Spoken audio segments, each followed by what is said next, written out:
Hello, hope everyone's having a good day. Just wanted to go and overview a little bit about these rails that we're making.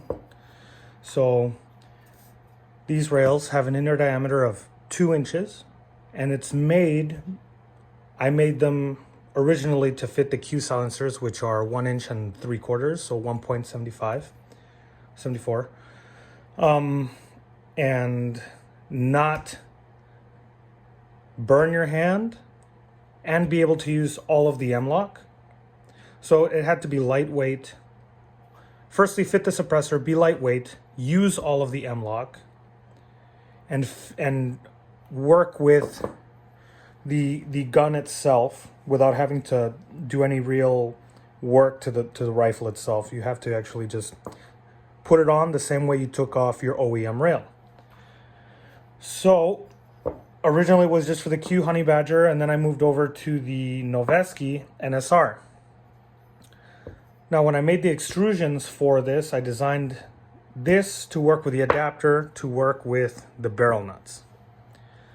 So there are 2 models that I offer right now, and it's based on the barrel nuts. This will work on the Sugar Weasel and the Honey Badger, or if you're building, you buy this, it'll work.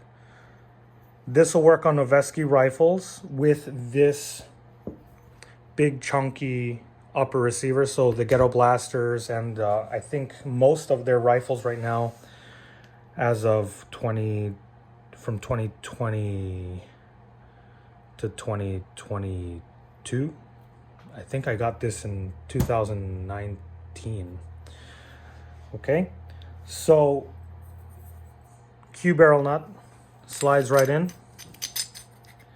Put in your turnbuckle like normal. Tighten it up, loosen it up, same thing. I would use some Loctite because I've had these things kind of back up off on me before. Okay. This one is pretty tight. It slides in, but there's resistance. Okay. This should be timed already. This you don't need timing, but if you need to time this, you know what you're doing, or your gunsmith knows what they're doing if you don't want to time it yourself. So that's kind of the benefit of this, is no timing. This timing, it's really not that big of a deal to me. Okay, so this is same. All of the screws that came with your Noveske that you took off to slide off your handguard, you will use them in this. So if this is already timed, slide this on. Put your screws in here. This is the bottom. It's a little thicker here than here because that's the way that the screws are. You don't have to worry about your screw lengths or anything. So you get those 2 weird screws at the bottom, and you got your normal screws up there. Once you slide that on, put that on. I suggest you use a little bit of oil or lubrication. Okay, so once you have this on, you mount this to your barrel nut. You will slide this on, match the holes,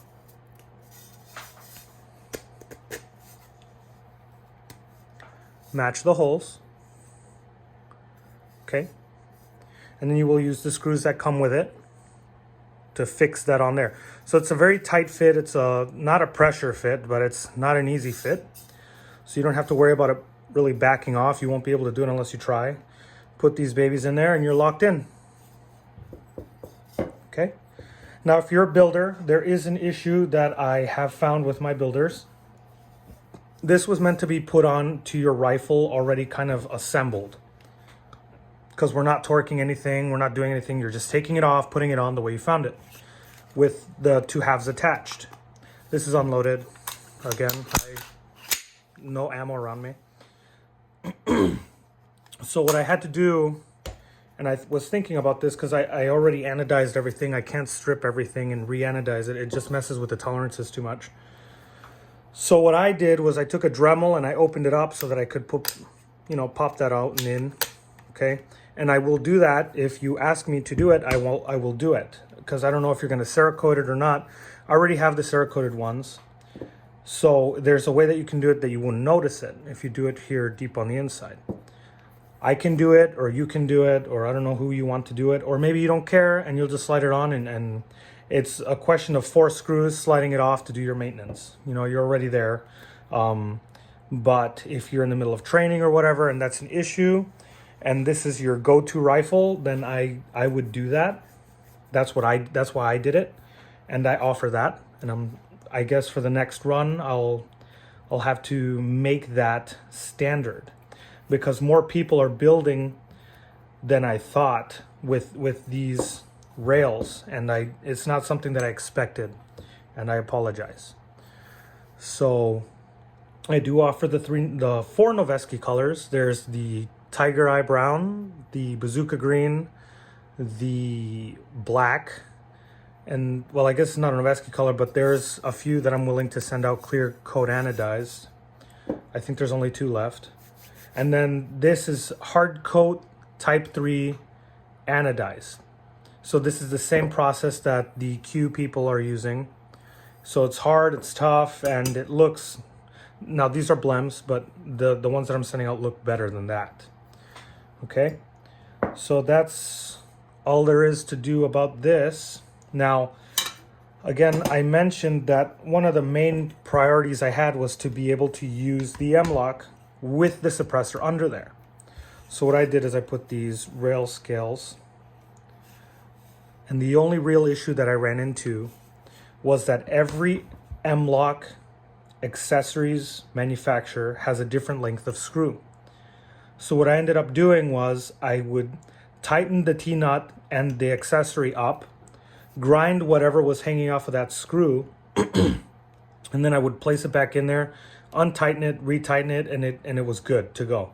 So the T-nut is the most protruding thing on the inside of this rail.